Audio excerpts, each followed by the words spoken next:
Good morning. Thank you for joining me for another 5 good minutes with the Word. I'm Barry Bryson. We're continuing our study of the Beatitudes, and we're in Matthew chapter 5, verse 9. We've talked about how Jesus is reorienting the way we see the world, the way we see reality, the way we navigate through it. And he has to do this. If he doesn't accomplish this, then we're not going to be able to see clearly and to listen clearly to what he subsequently says in the Sermon on the Mount. And we see him just radically redefining the values that we place on things so that we see things through the lens of his sacrifice. And in verse 9, he doesn't find a vocabulary word that suits what he's trying to get at. And so he invents a word. This word originates with Jesus. In fact, there's only one other New Testament writer that uses this word in any form, and that would be his little brother, the son of Mary and Joseph, James, in James chapter 3, a verse we're going to look at in just a bit. Blessed are the peacemakers, for they shall be called sons of God. Let's talk a bit about what peace is. We think of peace as the absence of conflict, but that really isn't the whole notion of shalom in Jewish thought. In Proverbs chapter 16, when a man's ways are right with the Lord, even his enemies are at peace with him. Well, if that means no conflict whatsoever, then Jesus is a denial of this proverb, because Jesus' ways were right with the Lord, and yet his enemies were not at peace with him, if peace means the absence of conflict.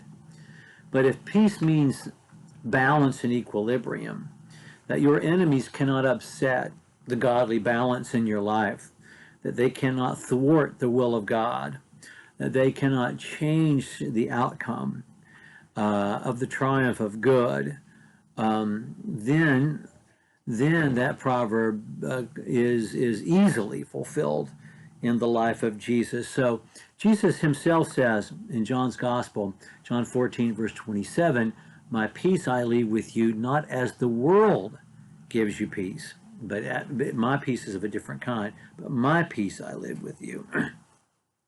So Jesus makes possible the peace that he's talking about. Blessed are the peacemakers. A peacekeeper is someone who uses strength to enforce the peace, like Tito did in Yugoslavia. And then after he was gone, it just descended into bloodshed, and terrible bloodshed. Peacekeeping is not the same thing as generating peace.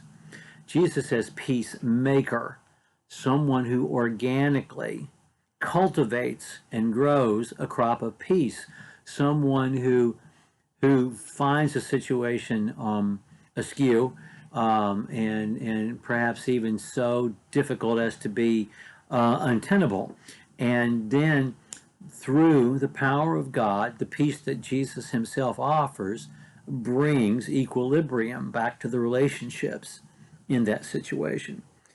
And he says those folks are going to be known as God's own children.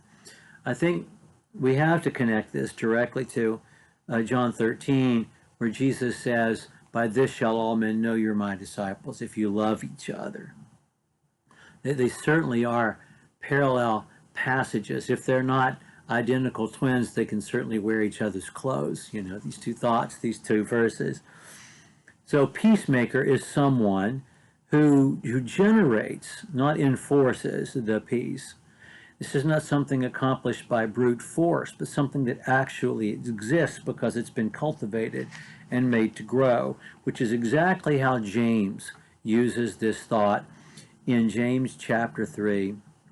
In James chapter 3, he says in verse 17, "Wisdom from above is first pure, peaceable, gentle, open to reason, full of mercy and good fruits, impartial and sincere.